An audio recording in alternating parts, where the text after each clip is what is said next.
بسم اللہ الرحمن الرحیم الحمدللہ رب العالمین وصلی اللہ علی سیدنا محمد وآلہ الطاہرین اللہم صلی علی محمد وآل محمد۔ شبہات کے جوابات ذکر کر رہے تھے گزشتہ درس میں، جو کہ 16واں درس تھا، اس میں ہم نے آخری جو شبہ ذکر کیا تھا وہ خلق کے حوالے سے تھا کہ غیر اللہ خالق ہو سکتا ہے یا نہیں۔ تو تفصیلی بیان دیا تھا کہ خلق جو ہے وہ خالق مطلقاً کہنا یہ صرف اللہ تعالیٰ کے ساتھ خاص ہے۔ ہاں، یہ کہا جا سکتا ہے فلاں نے فلاں چیز کو خلق کیا ہے، یعنی اس نے بنایا ہے۔ اس کو خالق کہنا یہ مشکل ہے، چونکہ جس معنی میں مطلقاً خالق کہا جاتا ہے وہ معنی صرف اللہ کے ساتھ خاص ہے۔ چونکہ مطلقاً خالق کہنا اس میں یہ ہے کہ یعنی وہ ہر چیز کا خالق ہے، وہ کسی کی مخلوق نہیں ہے، یعنی وہ عدم سے بھی اس نے وجود دیا ہے چیزوں کو، کچھ نہیں تھا اور اس نے بنایا ہے۔ یہ بھی اللہ تعالیٰ کے ساتھ خاص ہے، اس معنی میں کہ وہ تقدیر بناتا ہے، ہر چیز کی مکمل تقدیر بناتا ہے، یہ اللہ تعالیٰ کے ساتھ خاص ہے۔ وہ محتاج نہیں ہے خلق کرنے میں کسی کا، یہ ساری چیزیں اللہ تعالیٰ کے ساتھ خاص ہیں۔ اور کسی کے ساتھ استعمال ہوا ہے عیسیٰ علیہ السلام کے لیے، تو وہ کسی خاص چیز میں کہ اس چیز سے اس چیز کو بنایا ہے۔ عیسیٰ علیہ السلام نے مٹی سے پرندے کا پتلا بنایا ہے، اس پر خلق کا استعمال ہوا ہے۔ اس طرح استعمال کرنے میں کوئی حرج نہیں، چونکہ وہ سارا کچھ باذن اللہ کیا ہے انہوں نے، اس کام میں وہ محتاج تھے اور وہ کسی چیز سے چیز بنا رہے ہیں، عدم سے وجود نہیں دے رہے۔ تو اس محدود حد میں استعمال کرنا یہ جو ہے اس میں کوئی حرج نہیں۔ مزید اس جواب کی تاکید کے لیے میں 2-3 روایتیں عرض کرنا چاہ رہا تھا۔ امام صادق علیہ السلام سے مروی ہے کہ لا یکون الشیء لا من شیء الا اللہ، کہ اللہ کے سوا کوئی بھی کسی چیز کو عدم سے ایجاد اور اختراع نہیں کرتا ہے، اس لیے خالق ہونا اللہ کے ساتھ خاص ہے۔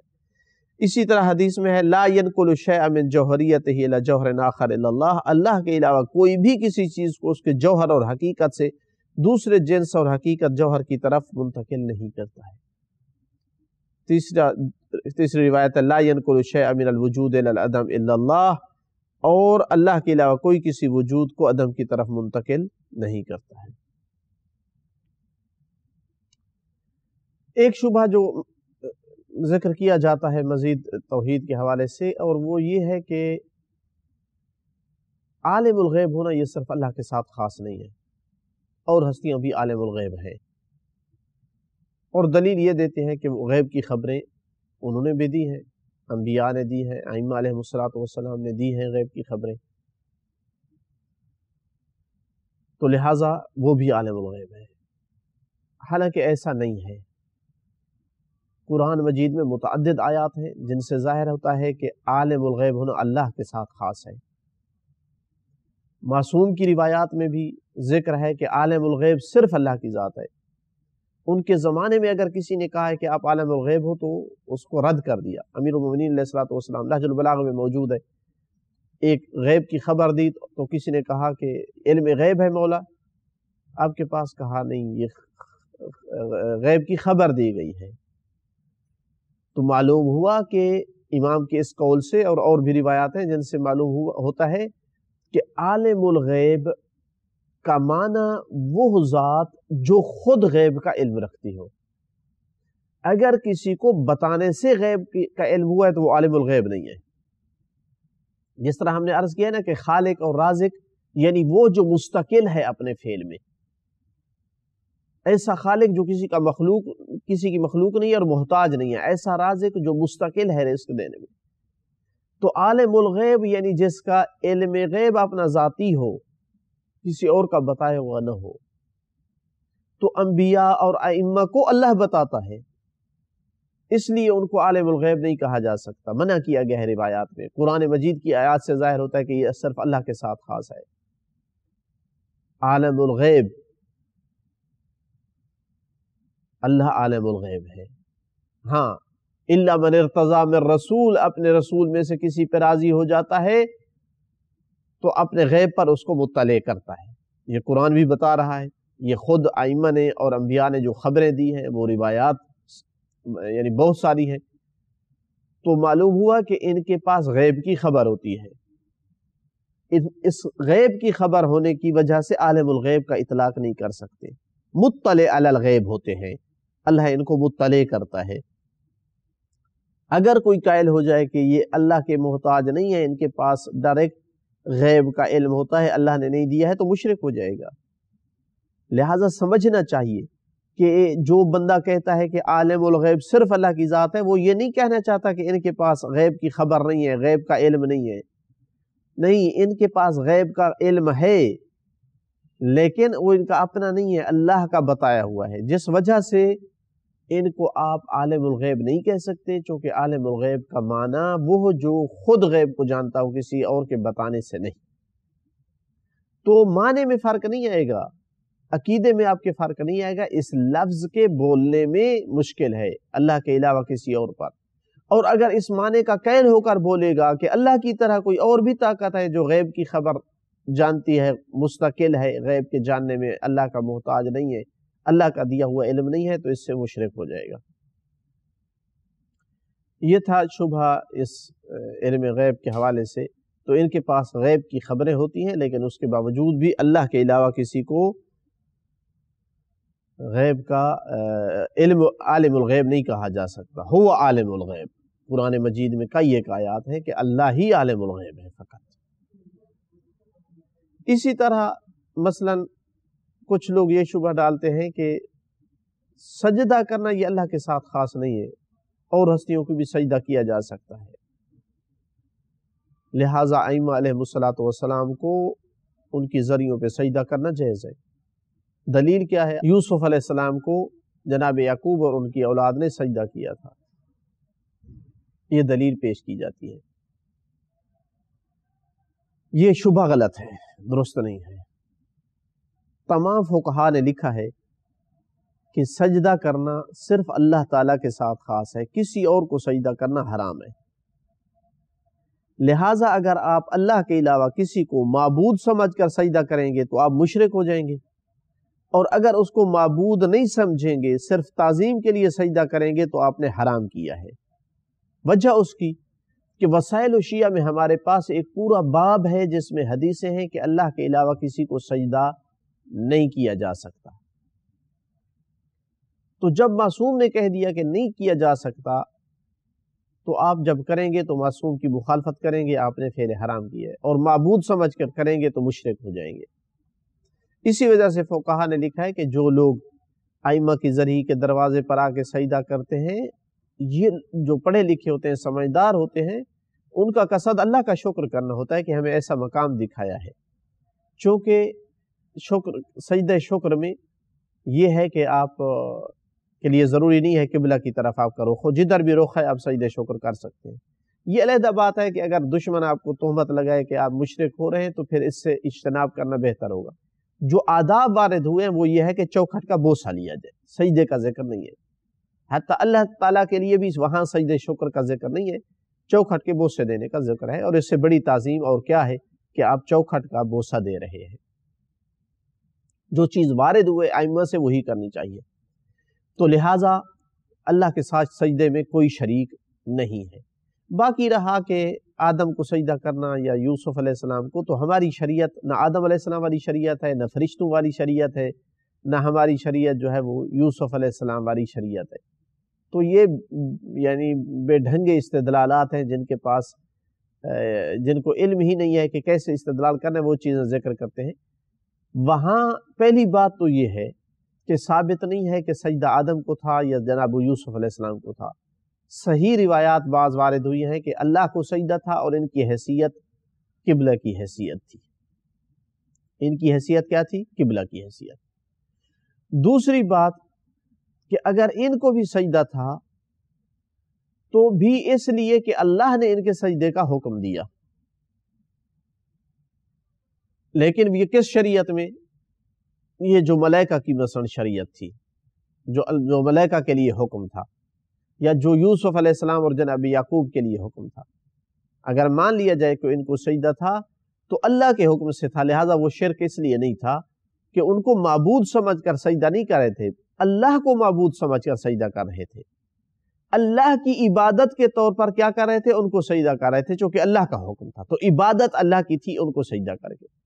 اگر ہماری شریعت میں بھی یہ آ جاتا کہ رسول اکرم صلی اللہ علیہ وسلم یا ائمہ علیہم السلام کو سجدہ کیا جائے، اللہ کا حکم آ جاتا تو ہم سجدہ کرتے ان کو، اللہ کے حکم کی تعمیل کے لیے، عبادت اللہ کی ہوتی ان کا سجدہ کر کے۔ جیسے ہم والدین کے سامنے تواضع کرتے ہیں، ان کا احترام میں اٹھتے ہیں، یا امام یا نبی کا احترام کرتے ہیں، ان کے چوکھٹ کا بوسہ دیتے ہیں، تو کس کی عبادت کرتے ہیں؟ اللہ کی عبادت کرتے ہیں نا، کہ ان کی زیارت اور چوکھٹ کے بوسے کا حکم دیا ہے۔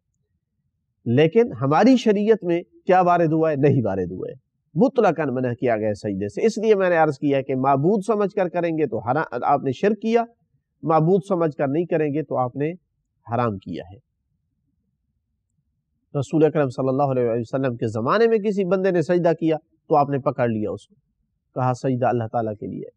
امیر المومنین علیہ السلام کے زمانے میں بصرہ میں کچھ لوگوں نے سجدہ کیا، کہا تو ہمارا رب ہے، فرمایا میں رب نہیں ہوں تمہارا، میں تو ہمارا اور تمہارا رب وہ ہے جس کو میں سجدہ کرتا ہوں۔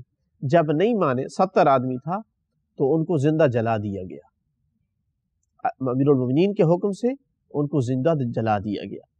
لہذا سجدے میں، عبادت میں اللہ تعالیٰ کا کوئی شریک نہیں ہے۔ کیا حاجات طلب کی جا سکتی ہیں اللہ کے علاوہ کسی کے ساتھ؟ یعنی اس میں کوئی شریک ہے کہ اللہ کے علاوہ کسی کے سامنے اس سے حاجات طلب کی جائے؟ تو دیکھیں، پہلی بات یہ ہے کہ یہ فائنل مسئلہ ہے، دو ٹوک بات ہے کہ ذاتی طور پر حاجات پورا کرنا، مستقل طور پر جو مالک ہے اس چیز کا وہ اللہ کی ذات ہے۔ اگر کوئی قائل ہے کہ اللہ کے علاوہ کوئی ذات ہے جو مستقل ہے، محتاج نہیں ہے اللہ کی اور حاجات روائی کرتی ہے، تو وہ دو خداؤں کا قائل ہے، وہ دو رب کا قائل ہے، وہ مشرک ہے، اس کی کوئی گنجائش نہیں ہے۔ اسلام کے اندر، بالخصوص شیعہ مذہب کے اندر، کوئی گنجائش نہیں کہ اللہ سے ہٹ کر کوئی مقابل اور ذات ہے جو محتاج نہیں ہے اللہ کی، حاجت روائی کرتی ہے اور اس سے حاجتیں طلب کی جائے۔ لیکن اگر کوئی کسی ذات سے طلب کرتا ہے، اس کو وسیلہ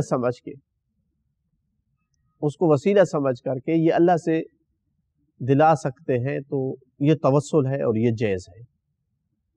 تو اس لیے اگر ہم دعا مانگنے کا، حاجات طلب کرنے کا طریقہ ذکر کریں تو چند ایک طرق ہیں۔ پہلا طریقہ یہ ہے کہ آپ اللہ تعالیٰ کو خطاب کریں، میرا اللہ تو دینے والا ہے، تو حاجت روا ہے، تو مالک خالق ہے، تجھے واسطہ ان پاک ہستیوں کا مجھے یہ چیز عطا کر۔ یہ بہترین طریقہ ہے، کثرت کے ساتھ ائمہ سے وارد ہوا ہے یہ والا طریقہ۔ آپ دعائیں دیکھ لیں، زیارتیں دیکھ لیں، یہ والا طریقہ آپ کو زیادہ ملے گا، قرآن مجید میں بھی یہ ذکر ہے۔ دوسرا طریقہ کہ آپ اس ہستی سے کہیں کہ تو اللہ سے ہمارے لیے یہ مانگ، تو پہنچی ہوئی ہستی ہے، یا وجیہن عند اللہ اشفع لنا عند اللہ، ہمارے لیے شفاعت کرو۔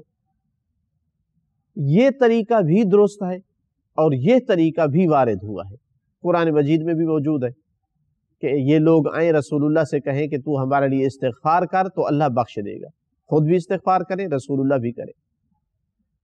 جناب یعقوب کی اولاد جناب یعقوب کے پاس آئی کہ ہمارے لیے اللہ سے استغفار اور توبہ طلب کرو، یہ طریقہ بھی مناسب ہے۔ تیسرا طریقہ ہے کہ ڈائریکٹ طلب کریں کہ مجھے یہ چاہیے، اے میرے مولا آقا مجھے یہ چاہیے، مجھے دے دو۔ اس میں دو صورتیں، ایک صورت وہ ہے کہ یہ عقیدہ رکھتا ہے کہ ان کے پاس ہے سب کچھ، یہ کسی کے محتاج نہیں ہے اور سب کچھ یہ دے سکتے ہیں۔ اگر اس عقیدے سے مانگے گا تو ہم نے عرض کیا ہے کہ یہ دو خداؤں کا قائل ہے، یہ اسلام سے خارج ہو جائے گا۔ ایک دفعہ یہ عقیدہ رکھتا ہے کہ میں اس لیے تم سے مانگ رہا ہوں، مجھے دو کہ تم دلوا سکتے ہو، اے میرا مولا مجھے اولاد چاہیے، مجھے اولاد دو، مجھے رزق چاہیے، مجھے رزق دو۔ قصد یہ ہے کہ یہ اللہ سے دلوا سکتے ہیں، میری شفاعت کر سکتے ہیں، تو یہ بھی جائز ہے، اس سے بھی انسان مشرک نہیں ہوتا ہے۔ لیکن اس طرح کا طریقہ معصوم سے وارد نہیں ہوا ہے، قرآن میں بھی نہیں ہے۔ اور ساتھ اس کا ایک نقصان آپ کو یہ ہو سکتا ہے کہ مخالف اگر سنے گا تو آپ کو تہمت لگائے گا کہ آپ مشرک ہیں، آپ اللہ کے بغیر دوسروں سے مانگتے ہیں۔ اس کو کیا پتا کہ آپ کا قصد میں جو ہے وہ وسیلے کے قائل ہیں۔ تو اس لیے اس طریقے سے اجتناب کرنا بہتر ہے چونکہ سب سے افضل کیا ہے کہ ہم ائمہ کے دیے ہوئے طریقہ کار پر چلیں، تو لہٰذا حاجات طلب کرنا اللہ کے علاوہ کسی اور ذات سے، اس کی کچھ صورتیں جائز ہو سکتی ہیں اور کچھ صورتیں جو ہے وہ جائز نہیں ہو سکتی۔ ایک شبہ جو ہے وہ دشمن اسلام کی طرف سے دیا جاتا ہے شیعہ کو، کہ شیعہ جو ہے وہ محبت میں غالی ہے، حد سے زیادہ محبت کرتے ہیں۔ حقیقتاً یہ سب شیعہ کو یہ تہمت دینا غلط ہے، اگرچہ کچھ لوگ محبت میں غالی ہو گئے، ہم مانتے ہیں، اور اللہ کے رسول نے بھی اس کی طرف اشارہ کیا تھا جب فرمایا تھا کہ اے علی تجھ میں ہلاک فیک رجلان، دو قسم کے لوگ ہلاک ہوں گے، ایک وہ جو محبت میں آگے چلا جائے گا، مطلب ہے کہ وہ اللہ والے مقام تک آپ کو پہنچا دے گا، ایک وہ ہے جو تجھے اپنے مقام سے گرائے گا، ناسبی ہوگا، مقصر ہوگا تیرے حق میں۔ جبکہ عموم شیعہ محبت کرتے ہیں جو محبت واجب محبت ہے، جس کا قرآن نے حکم دیا ہے، اور ائمہ علیہ السلام کو وہ وسیلہ سمجھتے ہیں اللہ اور اپنے درمیان۔ اللہ تعالیٰ کو سب اختیارات کا مالک، مستقل، رب، خالق، رازق سمجھتے ہیں، ان ہستیوں کو درمیان میں وسیلہ سمجھتے ہیں، تو لہٰذا چند ایک گمراہ لوگوں کی وجہ سے تمام شیعہ کو یہ تہمت دینا ناانصافی اور ظلم ہے۔ یہ تھے چند ایک شبہات اور ان کا جواب آج کے اس درس میں۔ مزید انشاءاللہ کچھ شبہات کو ہم اگلے درس میں ذکر کریں گے۔ والحمدللہ رب العالمین۔